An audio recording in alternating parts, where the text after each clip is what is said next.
So a client came to me with a problem, a dynamic door block that got distorted while rotating it. This is a classic problem. So let me show you how I created a powerful dynamic door block for this client. First, I created the block, of course. There was already some parameters here and actions, but I wanted to start from scratch. So the first thing I added was a alignment parameter. This will help us not only rotate the block, but flip it automatically per any walls that he will have. So next I proceeded to add this flip parameter in the center of the block as well with the flip action.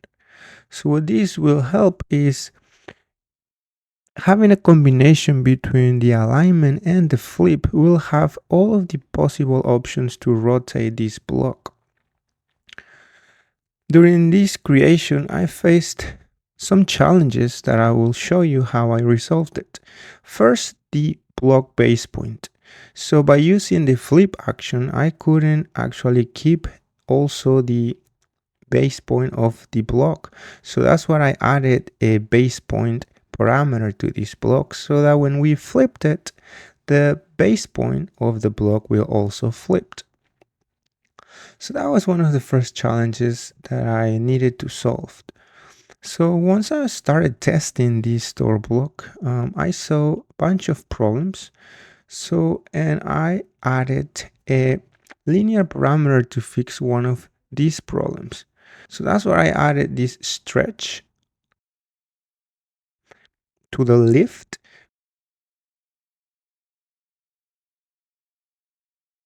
But as you can see, I was facing another problem. The angle of the stretch for the lift was not quite working.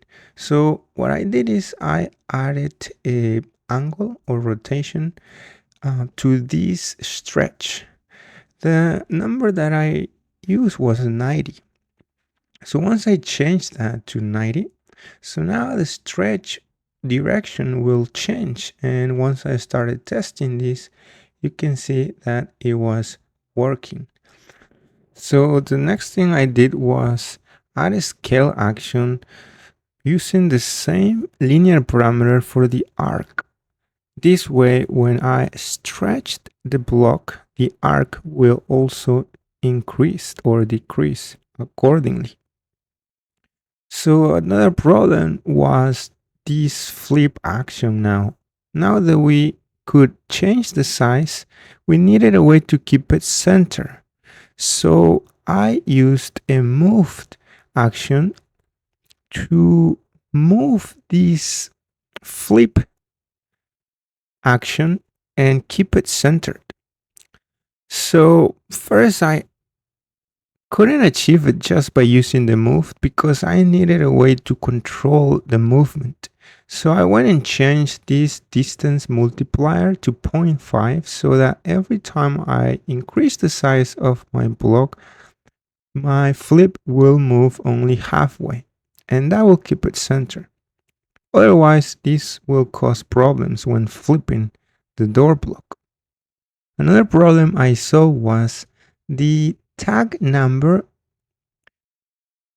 wouldn't adjust to keep it centered with the door.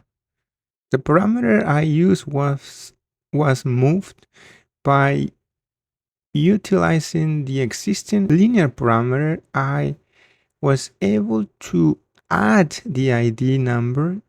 So again, I needed to change the distance multiplier to 0.5, and that way my tag will keep center with the door.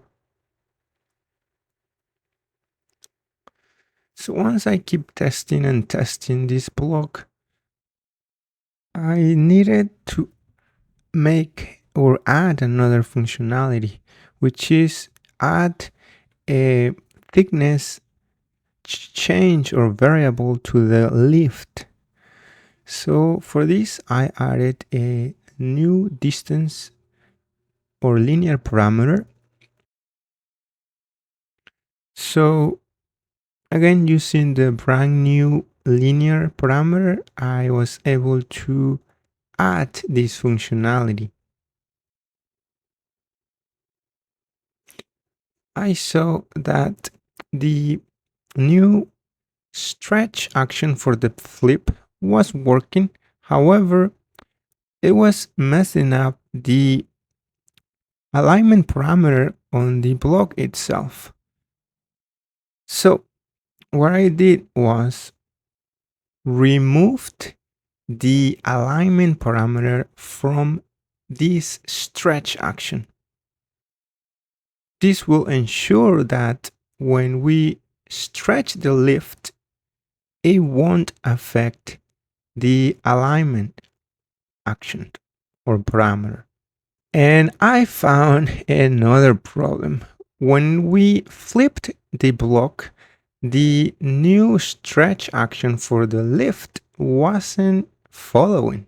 So I added this stretch action to the flip parameter. So that way, when we flipped the door, the grip for the stretch of the lift will also follow.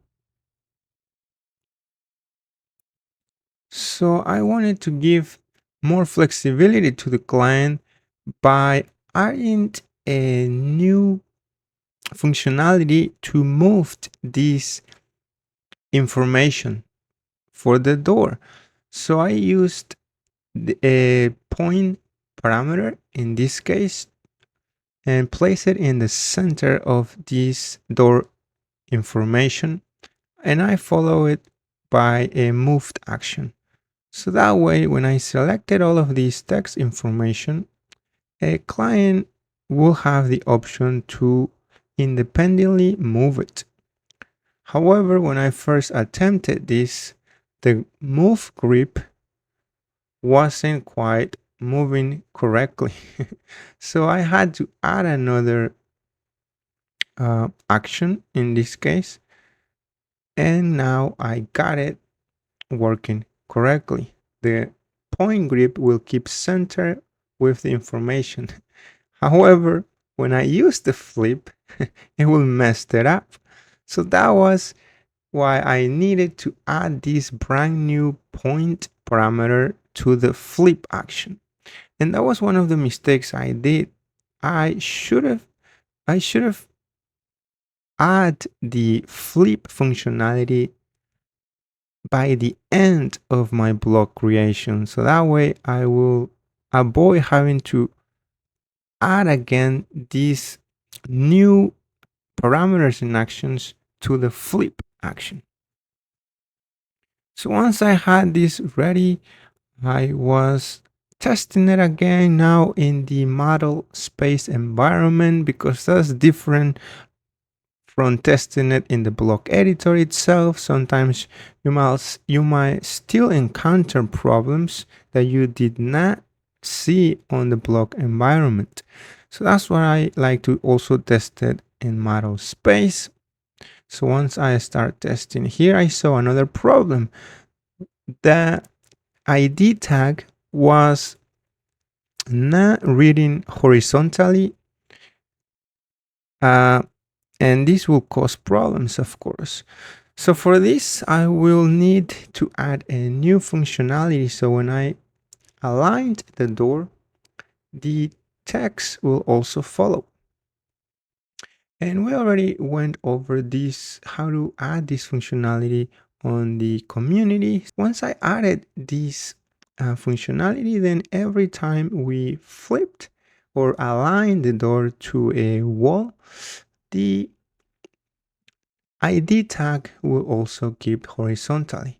So it was time to test it on the real world environment using a floor plan, and I inserted it from the tool palette like so, and the door was working perfectly either in model and paper space. That's very important also to test it in all the environments possible. So here we see the door in action, again looking great on paper space at different scales, and it will also follow the scale that that the drawing is using. So that's important because in a real environment, we use different sizes for floor plans. If you need help with your block, this is exactly the kind of custom work I do.